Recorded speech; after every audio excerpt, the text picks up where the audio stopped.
Yeah, okay, so in the first episode, Vicki, I get bit, and you don't know if I become a vampire or not. And so the next episode is really great because throughout the whole time, you really don't know if I'm a vampire or not.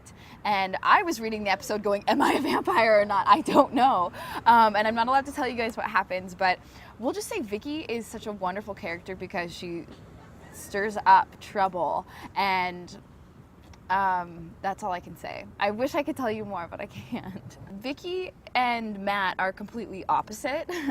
In my head, I was talking with Zach about it, and I was like, I think you are like the golden boy, the one, he's pretty much perfect, and I can never really live up to that. So for me, it's rather than try and be perfect as well, just sort of give up, and who cares? Like, Vicki just doesn't care about anything, and it's so fun to play a role where I'm always like making out with someone or doing drugs or something like that. So yeah, it's really fun, and sometimes I'm making out and I'm like, I can't believe I'm getting paid to do this right now. Throughout the whole series, you'll find that Vicki and Matt don't really have parents. They live alone together, and their mom is somewhere else, and their dad is, and so they've essentially had to like grow up on their own.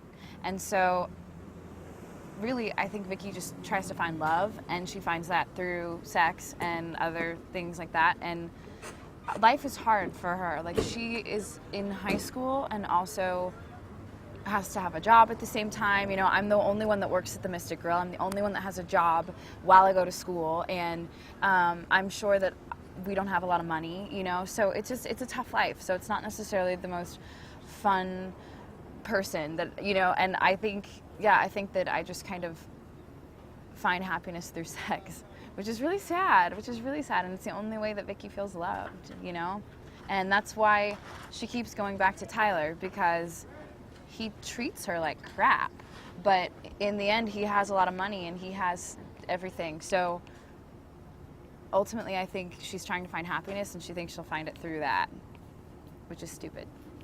You want to talk to me, get to know me, see into my soul, and screw and screw and screw until you're done with me. Yeah, you want to screw and screw and screw until you're done with me.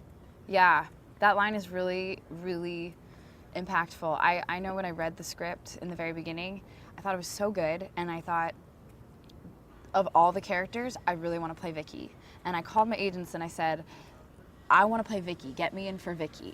Even though Elena's such a fun role, and pretty much all the roles are really fun, but it's so the opposite of me. I wanted to challenge myself and do something, just become a different person, and that's exactly what I'm able to do every day. I auditioned just like everyone else for the role, and like I said, I talked to my agents, and I really, really, really wanted the role of Vicki. That was the role I wanted. I just love her. I love playing her. It's so fun to become someone, and it's really great to allow myself to go places I would never go in my normal life. And I don't know, I don't usually have sex up against trees and stuff like that. So when else will you do it in your life if you can't play a character that does that? So auditioned for the project, and then went to producers a bunch of times, and it was really fun. I'm such a fan of Kevin Williamson and also Julie Plec and everyone, that it was just so fun to be able to meet them and talk with them. And when I went in the room, we kind of discussed the role, and we had the same idea for Vicki. And so it's just fun creatively to create a role with them alongside, because I was such a huge Dawson's Creek fan and stuff. So to be able to just talk with them about the industry and get tips and stuff is really fun. So then we did producers, and then we did the screen test. And the screen test scene is the scene where Michael and I are up against the tree. Well, Marcos, our director and producer, came out and was like, we'd like to see the two of you do it together.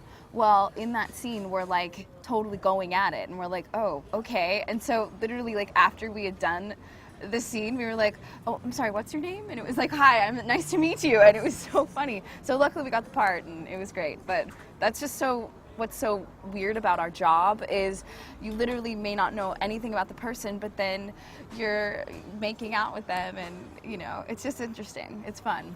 today's my birthday, and they totally tricked me into coming in today, and I was told I had a wardrobe fitting, and then once I got here, they had 2 giant cakes with my name on them and happy birthday and everything, and it's just been the best day ever because Candace and Nina and Zach and everyone decorated my trailer, and I walked in and there were balloons everywhere and like a big happy birthday sign, and they're just the sweetest people. Like, I feel so special today, and that's totally how you should feel on your birthday, you know? So yeah, I am definitely making some of the best friends I'll ever have here right now. So it's so fun to be able to work with your friends, and most of the time when you're on set, you hang out with people just because you have no one else to hang out with. But I would absolutely hang out with these people all the time on my days off and everything. So it's been fun.